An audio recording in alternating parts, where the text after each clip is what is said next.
Hey guys, Yarek here and welcome to Amberscape, and yep, I am back with the amber polishing. I will try to do it outside even though the weather is, well, it's still winter and it's quite cold, but I can't take it anymore, and I have this amazing piece of Baltic amber with 100% guaranteed spider inside. And it's not the smallest spider, it's quite the big spider. So yeah, all that is neat. The spider is awesome, but the piece is quite thin.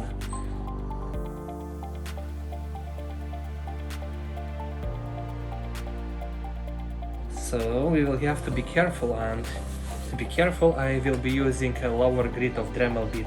I will be using like 400, so I don't take too much of the size from the piece and don't scrape off the spider, so let's go. And just before starting I wanted to weight the piece because I'm curious how much size we will lose after the prep. And it's 3 grams, so quite decent. And yeah, I guess I will start by removing this roundy thingy. I want to make this piece flat from this side, because flat is good for pictures. And that's the ultimate goal, to make a good picture for the spider. And one more last thing, if you are grinding any sort of material like amber or stone or whatever, wear protection, because it's quite important. And we don't want any of that amber dust or any kind of dust in our lungs, because for the long run it's gonna be a problem someday.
The piece is now flat, but I did remove quite a bit of size.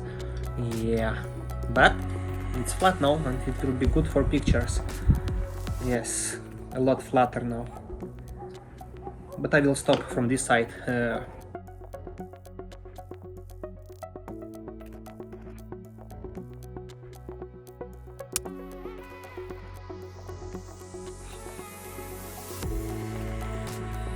So now the other side.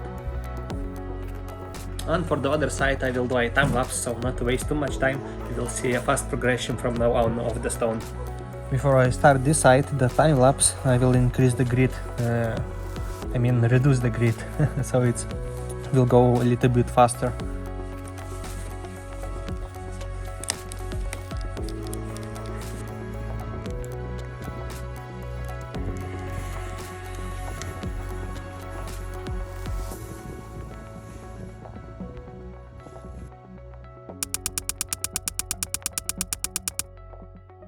I had to stop a bit. It's very super thin. I'm not even sure if it's worth it to make this super even, because there is holes all over and some sort of fractions and bubbles inside that comes out as holes.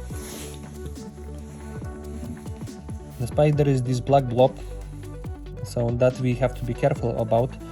But this side, it's so super thin and there is nothing, so I'm thinking, I'm not sure. I'm thinking to make it like a rectangle, maybe. Like cut this out, make this one even, and cut this out like that. This is super high grit to remove these sides fast. Careful.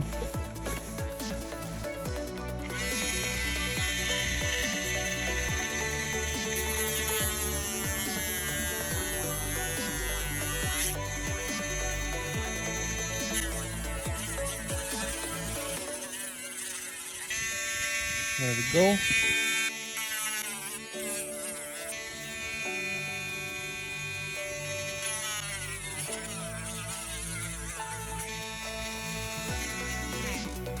Just so you know why I do it. You see this? There is 2 layers of amber. If I will try to thin it out, I will remove even more material than just slicing it from the side. So that's why.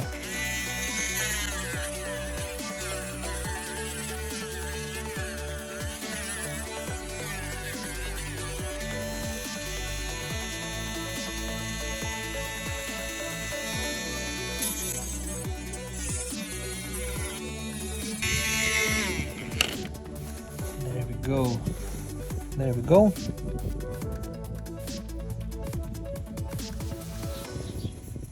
Okay, I will remove the rest of this top, make it a little bit more even off camera. There we go. Still not very good, but it's okay. There's holes all over. I'm not even scared to touch this part because it's cracked inside and the spider is right there. Okay, so the next step is pre-polishing, and I will start as always with 1500 grit and will proceed to up to 3000 grit. And because this piece is so flat and rectangular, it's gonna be quite an easy pre-polishing. Totally honest, I was thinking that working outside in -5 degrees and cold will be worse than this, but it's not so bad, except my hands are a little bit freezing, but it's manageable. So yeah, maybe I will do more preps, even though it's a winter in the future.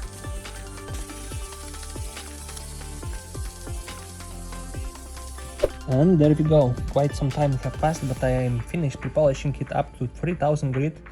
It is glass-like right now, but when it will dry out, it won't shine like that. So to keep the shine, we will pre-polish it. And let's go ahead and just do it. And for that I did move inside because it got cold quite badly, and so I wanted to go inside as soon as possible. So let's finish up and make some photos.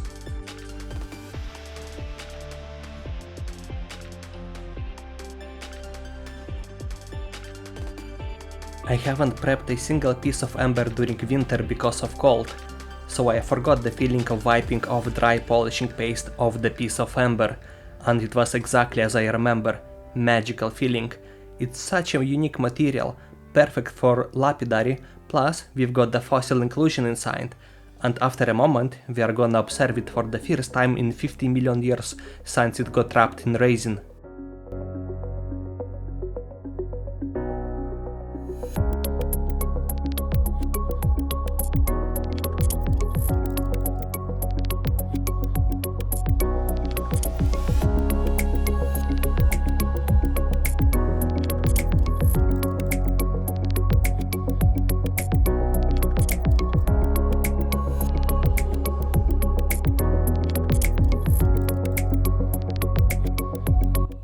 It's time to get some pictures and see what kind of spider we've got.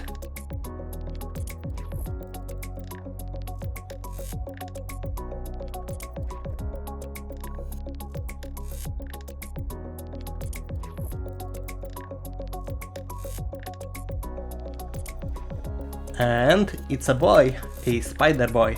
I know that because males has these 2 organs near the mouth called palpi. It's very impressive spider. Even with curved legs, it's bigger than half a centimeter. But to get the actual ID, I had to contact few spiders experts. Unfortunately, the male organs are positioned from the wrong side, and these organs possess a lot of information about spiders' family. So far, best guess is family called Zodaridae. It's also called the ant spider. They are still living 8-eyed spiders, found in all tropical and subtropical regions. Because I have made piece flat, pictures turned out great, and I made picture on blue background and grey background, and I think I see more details on this dark spider under grey background. And yeah, that's all I've got for you today. I hope you did enjoy this spider. If you did, subscribe to see more spiders in the future if you haven't already. Thanks for watching and see you next time. Bye!